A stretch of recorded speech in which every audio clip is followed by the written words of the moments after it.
The tech for VI channel पे आप सभी का स्वागत है गाइस। तो आज के इस वीडियो में हम बात करेंगे कि किसी पुराने एप्लीकेशन को अगर लेटेस्ट एंड्रॉयड के लिए बनाना हो तो उसके लिए हम क्या करेंगे। फॉर एग्ज़ाम्पल वीआई के लिए ज़्यादातर स्क्रीन रीडर वाले सॉफ्टवेयर जैसे ETI Eloquence या ऑटो TTS या इस तरह के एप्लीकेशन में प्रॉब्लम आती है कि वो एंड्रॉयड 14, 15, 16 में वर्क नहीं करते हैं। तो उसके लिए हमें क्या करना चाहिए, आज मैं इस वीडियो में आपको यही बताने वाला हूँ गाइस। अगर आप हमारे इस चैनल पे नए हैं तो चैनल को सब्सक्राइब करें। तो हमने टॉक बैक ऑन कर लिया है गाइस और अब हम चलते हैं। इसके लिए आपको एक टूल की आवश्यकता होगी और यह टूल आपको लिनक्स और विंडोज़ के लिए भी मिल जाता है, कंप्यूटर के लिए, लेकिन हम आज इसे मोबाइल से ही करेंगे। तो यहाँ पे APK टूल M करके एक मेरे पास एप्लीकेशन है। इस एप्लीकेशन में आप जाएंगे, इसको मैं ओपन कर लेता हूँ। जब हम इसको ओपन करते हैं तो यहाँ पे कुछ नोटिफिकेशन देता है। एक तो अपडेट करने के लिए, अगर कोई अपडेट अवेलेबल होता है तो अगर आप करना चाहें तो कर सकते हैं। ये एप्लीकेशन गूगल पर सर्च करने पर मिल जाता है, APK टूल M। ठीक है गाइस, इसके अलावा ठीक है, तो ये अपडेट का ही बोल रहा है अभी नहीं, अभी ये बोल रहा है कि आप इस एप्लीकेशन को बैकग्राउंड में रन करना चाहते हो क्या। तो ये आप अपने हिसाब से कर सकते हो, येस या नो। अगर आप येस करते हो तो अगर आपने कोई काम के लिए इस एप्लीकेशन को लगाया हुआ है तो ये बैकग्राउंड में काम करता रहेगा। लेकिन अगर आपका हार्डवेयर कॉन्फ़िगरेशन कम है, यानी कि आपका फ़ोन लो हार्डवेयर कॉन्फ़िगरेशन का, हैंग करने वाला है, तो आप इसे नो ही करिएगा। अब हमने नो कर दिया। अब स्वाइप राइट करते जाएंगे तो हमें आगे चल के सारे फोल्डर मिलेंगे। ठीक है गाइज, मैं आपको सिर्फ उतना ही बता रहा हूँ जितना हमारे काम का यूजेस है।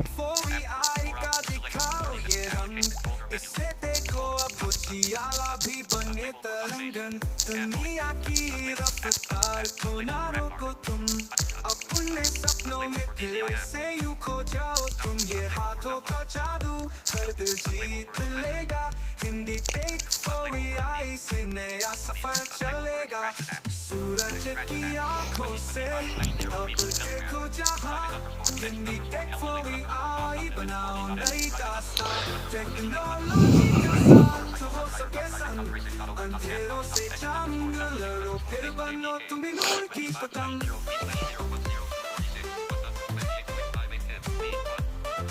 तो ये मेरा खुद का एक एप्लीकेशन है, EXPD कैलकुलेटर।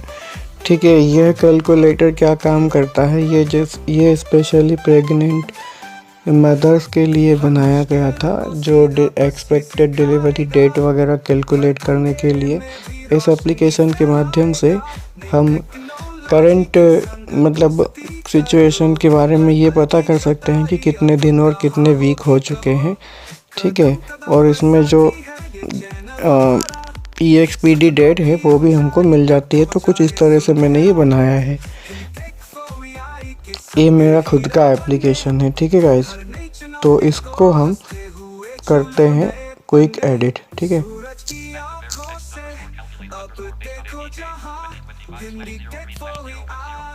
डबल टैप किया मैंने। अब यहाँ पे ये कुछ ऑप्शंस आपको मिल जाएंगे।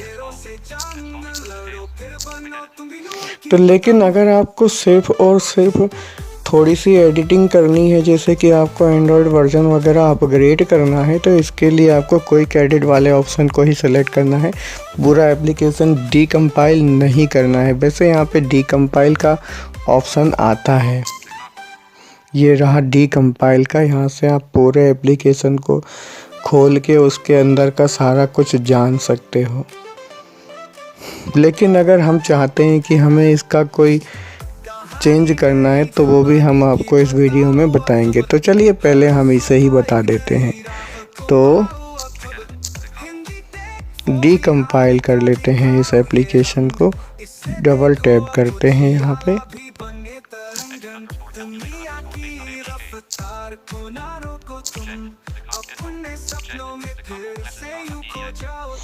यहाँ पे ये classes.dex वगैरह के बारे में पूछ रहा है कि इसे आप डीकम्पाइल करेंगे या नहीं। रिसोर्सेस भी हैं, इन्फो वगैरह भी है, ठीक है।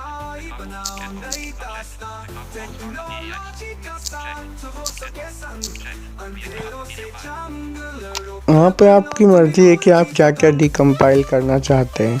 classes.dex जो होता है उसके अंदर इसका सारा लॉजिक क्रिएटेड होता है। अगर आप चाहें तो इसे डीकम्पाइल कर सकते हैं और चाहें तो नहीं भी कर सकते। ये आपके ऊपर डिपेंड करता है टोटली कि आपको करना है या नहीं।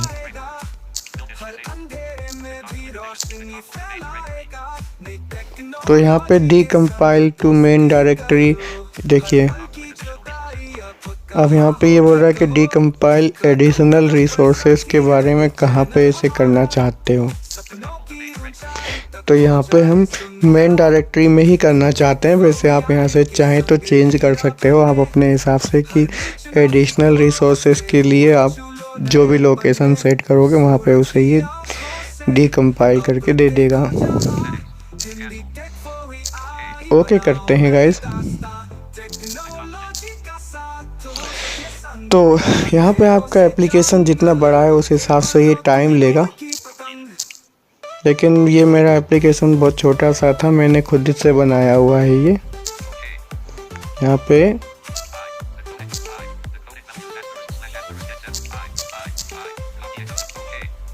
तो यहाँ पे ये सारी चीज़ें आपको देगा। मैं यहाँ पे ओके कर लेता हूँ सीधा और आपको बताता हूँ कि ये किस तरह का इंटरफेस आता है और यहाँ पे अगर हम क्या क्या चीज़ें चेंज कर सकते हैं। लेकिन मैं यहाँ पे एप्लीकेशन चेंज करना नहीं बता रहा हूँ।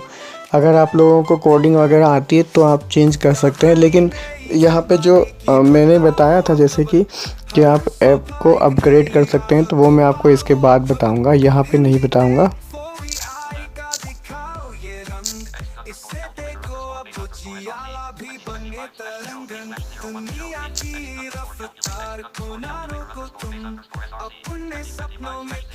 तो ये खुल गया है, ये फोल्डर है, ठीक है। इसके अंदर जो है सबसे पहला ऑप्शन है कंपाइल दिस प्रोजेक्ट, यानी कि वापस अगर आप रिकम्पाइल करना चाहते हैं तो उसके लिए, यानी कि फिर से एपी के बनाने के लिए।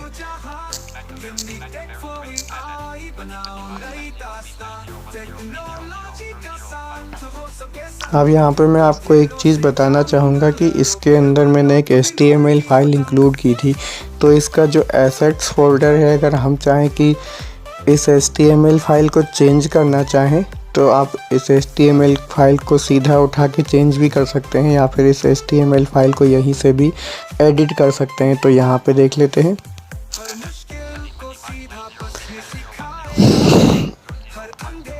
यहाँ पे अगर हम देखेंगे ना तो यहाँ पे हमको एक index.html का फाइल मिलेगा, जो कि मैंने इस एप्लीकेशन का लॉजिक उसी में बिल्ड किया था।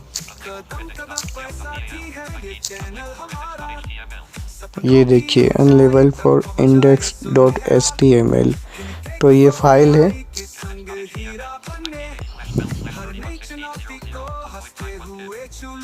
ठीक है, तो हम चाहें तो इसको भी चेंज कर सकते हैं। चलिए और हम कोई कैडेट की बात करते हैं कि हम एंड्रॉयड वर्जन को किस तरह से अपग्रेड करेंगे। तो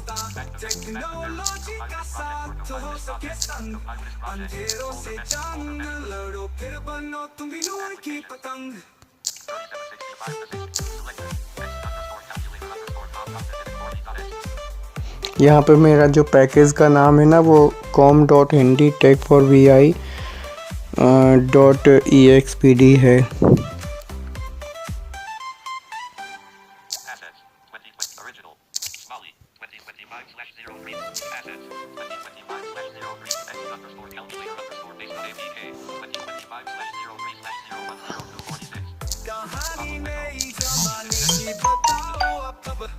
यहाँ पे अब मैं आपको वो जो मेन चीज़ मैं आपको बताना चाह रहा था वो मैं अब आपको बता देता हूँ कि अगर हमारे पास कोई ETI एलिक्वेंस या ऑटो TTS या दूसरा कोई सॉफ्टवेयर है तो उसे हम लेटेस्ट एंड्रॉयड फ़ोन के लिए कैसे बनाएं। ठीक है गाइस, तो वो एक इंटरफेस था जहाँ पे हमारी सारी फाइल डिकम्पाइल होके मिलती थी, लेकिन अब हम इस AP के फाइल पर आ गए हैं। ठीक है गाइस, देखिए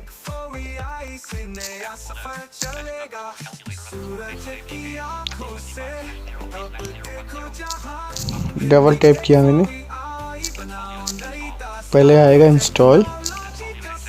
इंस्टॉल यूजिंग सेशन डिटेल्स, कोई क्रेडिट वाले ऑप्शन में हमको जाना है। ठीक है गाइस, तो यहाँ से हम अपने एंड्रॉयड वर्जन को कंफर्टेबल बना सकते हैं, लेकिन ध्यान रहे कि लेटेस्ट एंड्रॉयड वर्जन में कुछ और भी चीज़ें होती हैं। ये ज़रूरी नहीं है कि यहाँ से इस तरह की एडिटिंग करने पर आपका एप्लीकेशन चल ही जाएगा, क्योंकि कुछ परमिशंस वगैरह के सिंटैक्स भी अलग होते हैं।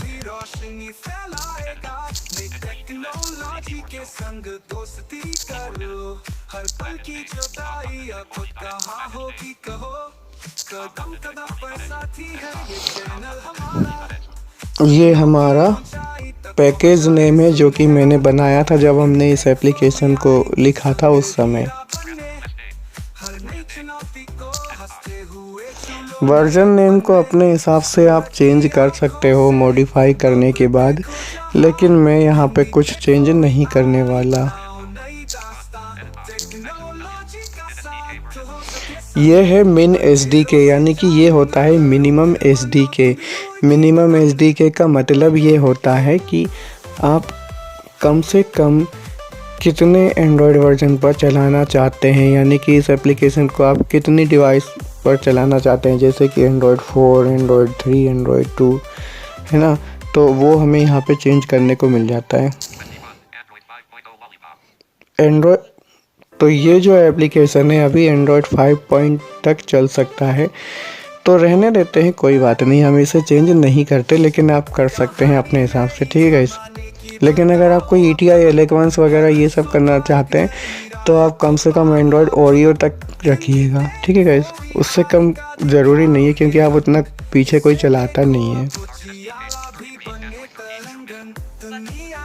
अब ये यहाँ पे इसका जो टारगेट है वो 33 है, ये एंड्रॉयड 13 तक चलेगा जैसे कि इसने बताया। अब हम चाहें तो इसे चेंज कर सकते हैं।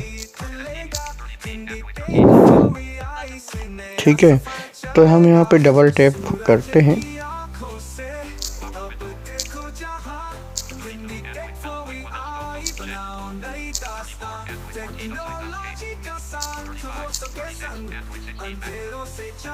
ये एंड्रॉयड 16 है। अब मैं यहाँ पे चेंज कर सकता हूँ। एक्चुअली मैं आपको यहाँ पे एक चीज़ और बताना चाहूँगा, जैसे अगर आप इस APK टूल को अपडेट करते हैं, अगर आप APK टूल का कोई बहुत पुराना वर्जन यूज़ कर रहे हैं तो इसमें टारगेट SDK लेटेस्ट एंड्रॉयड के लिए शायद ही मिलेगा, तो आप इसे थोड़ा सा लेटेस्ट ही यूज़ करें ताकि आपको इसमें एंड्रॉयड 16 और जो भी अभी नए वर्जन एंड्रॉयड के आए उसके लिए ये एप्लीकेशन कंफर्टेबल हो।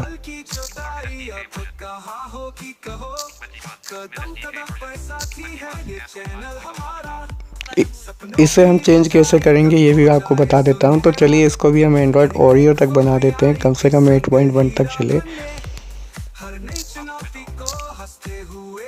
हमने इसे डबल टैप किया।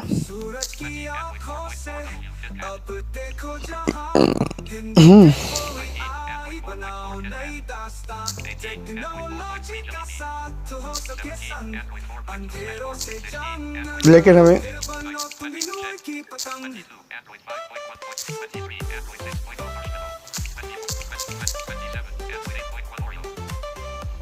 तो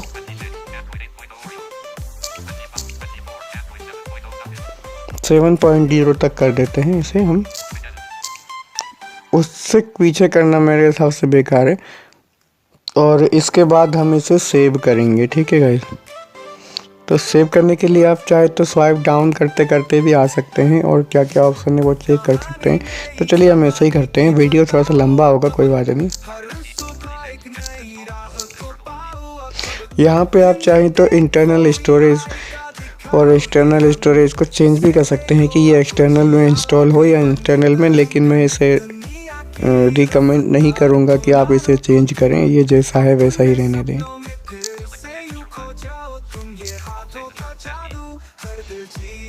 तो इसमें आप डिफ़ॉल्ट सिग्नेचर ही रहने दें।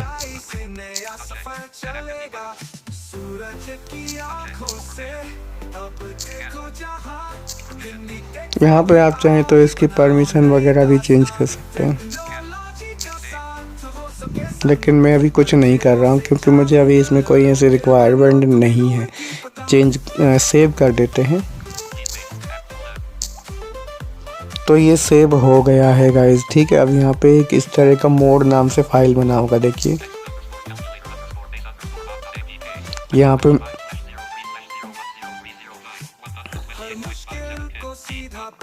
ठीक है, तो सेम उसी के बगल में एक मोड APK के नाम से फाइल आ गई है।